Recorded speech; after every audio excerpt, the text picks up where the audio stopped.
विधानसभा में प्रखर आवाज के साथ उठाते हैं, मैं आपको मंच पर आमंत्रित करता हूं। गुरुकुल आदर्श विद्या मंदिर उच्च प्राथमिक विद्यालय के इस पावन प्रांगण में आज के समारोह की अध्यक्षता कर रहे भारतीय जनता पार्टी के पूर्व जिलाध्यक्ष, भारतीय जनता पार्टी की प्रदेश कार्यकारिणी के सदस्य, और मैं ये कहूं कि राजस्थान की विधानसभा में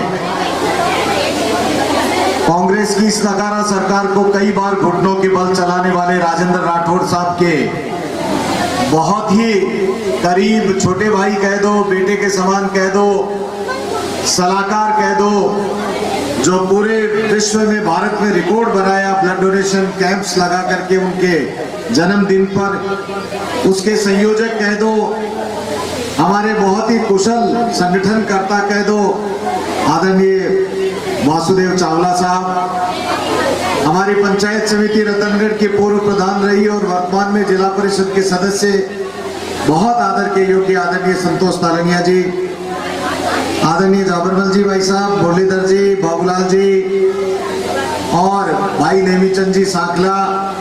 इनका पूरा स्टाफ, रामावतार जी, आदरणीय मेरे साथ में पधारे हुए भाई हमारे पार्षद प्रतिनिधि बैठे हैं, सुरेंद्र जी, प्रभुदयाल जी मंडा साहब, बहुत आदर के योग्य सम्मानित मातृशक्ति साथियों, प्यारे बच्चों, अभी वासुदेव जी ने बहुत सारी बातें शिक्षा के संबंध में कह दी। निश्चित रूप से सही बात है कि हमारी शिक्षा पद्धति में कहीं न कहीं कोई कमी रह गई, जिसके कारण जो देश जितनी प्रगति करना चाहिए था वो प्रगति नहीं कर सका। उसके लिए जो शिक्षा का ढांचा था वो ढांचा एक बाबू बनाने वाला ढांचा बना करके अंग्रेज हमें दे गए और उसमें किसी तरह का बिना परिवर्तन किए हम उसी के ऊपर चलते रहे और उसका परिणाम जो देश सोने की चिड़िया कहलाता था, विश्व गुरु जो देश कहलाता था, वो देश धीरे धीरे धीरे धीरे गिरावट की तरफ आया। भाई नेमीचंद जी, आपने गुरुकुल नाम देकर के और आदर्श नाम देकर के ये सिद्ध करने की कोशिश की है कि आपके मन में परिवर्तन की भावना है, आप बच्चों को वो संस्कार देना चाहते हैं, आप बच्चों को वो अच्छी शिक्षा देकर के उन बच्चों के भविष्य को संवारने की जो कल्पना आपने की है, मैं निश्चित रूप से आपको बहुत बहुत बधाई देता हूं। और इन कठिन परिस्थितियों में आदरणीय डॉक्टर वासुदेव चावला साहब, ये गरीबों की बस्ती है, ये बहुत सुदूर हमारे शहर के, हमारे गांव के बिल्कुल कोने में ये बच्चों को पढ़ाने की कल्पना करके और ये इस छोटे से प्रांगण में इतनी बड़ी संख्या में इन बच्चों को पढ़ाने का काम नेमीचंद जी जिस शिद्दत के साथ में कर रहे हैं, निश्चित रूप से इनको जितनी बधाई दी जाए, इनके जज्बे को जो सलाम किया जाए वो कम होगा। मैं शाला परिवार के सभी सदस्यों का हृदय से आभार व्यक्त करता हूं कि उन्होंने प्रत्येक बच्चे के ऊपर ध्यान देकर के जिस तरह से इन बच्चों के भविष्य निर्माण की तरफ आगे बढ़ने का काम किया है, साधुवाद का काम, साधुवाद है आप सब लोगों को।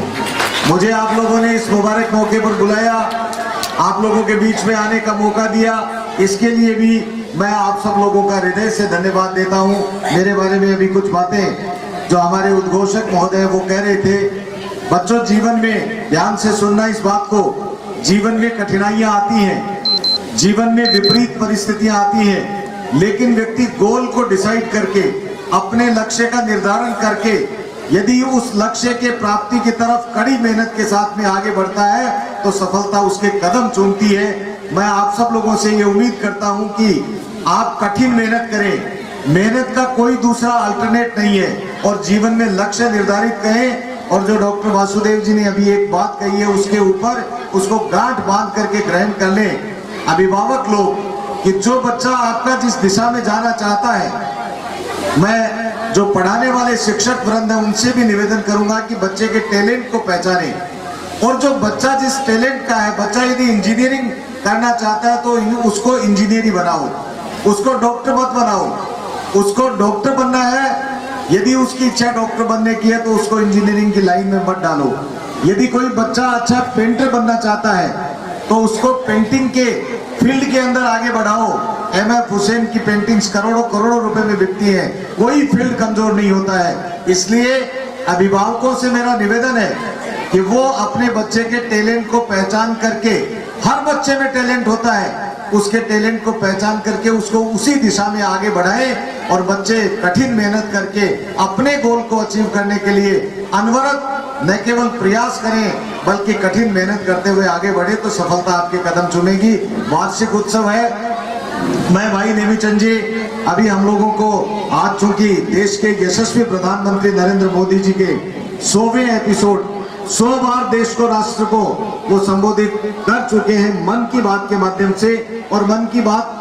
वो करते हैं अपने मन की बात अलग अलग फील्ड के अंदर छोटे छोटे विषय को उठा करके वो उसके अंदर प्रेरणादायी उद्बोधन दे करके इस देश को आगे किस तरह से बढ़ाया जा सकता है ये बात करते हैं। बच्चे परीक्षा के अंदर किस तरह से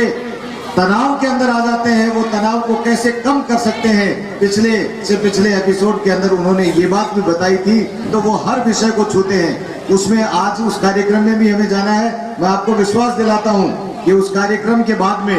आपका यदि कार्यक्रम चलता रहेगा तो निश्चित रूप से हमारी उपस्थिति भी हो जाएगी। आदरणीय डॉक्टर वासुदेव चावला साहब का तो ननिहाल यहाँ पर है, इनका बचपन यहाँ पर गुजरा है, इनके मामा लोग, भाई लोग यहाँ पर बैठे हुए हैं। और मैं ये बात कहता हूँ कि जो पूरे राजस्थान के अंदर राजेंद्र राठौड़ साहब बहुत मेहनती आदमी है, उनका मुकाबले कोई नहीं है। राजस्थान की विधानसभा में जिस तरह से हम नए गए लोगों को सीखने का मौका मिलता है वो राजेंद्र राठौड़ साहब से उनको देख करके, उनको सुन करके मिलता है। वो किस तरह से पूरी शिद्दत के साथ में सदन में बैठ करके प्रत्येक पहलू के ऊपर पैनी नजर रखते हुए सरकारों को घेरने का काम करते रहे हैं। निश्चित रूप से उसके अंदर मैं ये मानता हूं, आपका ननिहाल है इसलिए नहीं कहता हूं, बल्कि मैं ये मानता हूं कि आपके कुशल नेतृत्व के कारण जिस तरह से राजेंद्र राठौड़ साहब के कंधे से कंधा मिला करके आप काम करते हैं, निश्चित रूप से न केवल भारतीय जनता पार्टी के लोगों को एक प्रेरणा मिलती है बल्कि जो भी राजनीति में काम करने वाले लोग हैं उन सब लोगों को भी ये प्रेरणा मिलती है कि यदि काम लगन और मेहनत के साथ में करें तो डॉक्टर वासुदेव चावला से सीखना चाहिए। यही बात कहते हुए आप सब लोगों का हृदय से धन्यवाद देता हूं। छोटी छोटी बच्चियों की प्रस्तुतियां मैंने देखी, इतनी शानदार प्रस्तुतियां थी। वो छोटी छोटी बच्चियों का जो टैलेंट देखने को मिला, निश्चित रूप से भाई नेमीचंद जी, आप और आपकी पूरी टीम को बधाई देते हुए मेरी वाणी को विराम देता हूं। धन्यवाद। जय हिंद, जय भारत।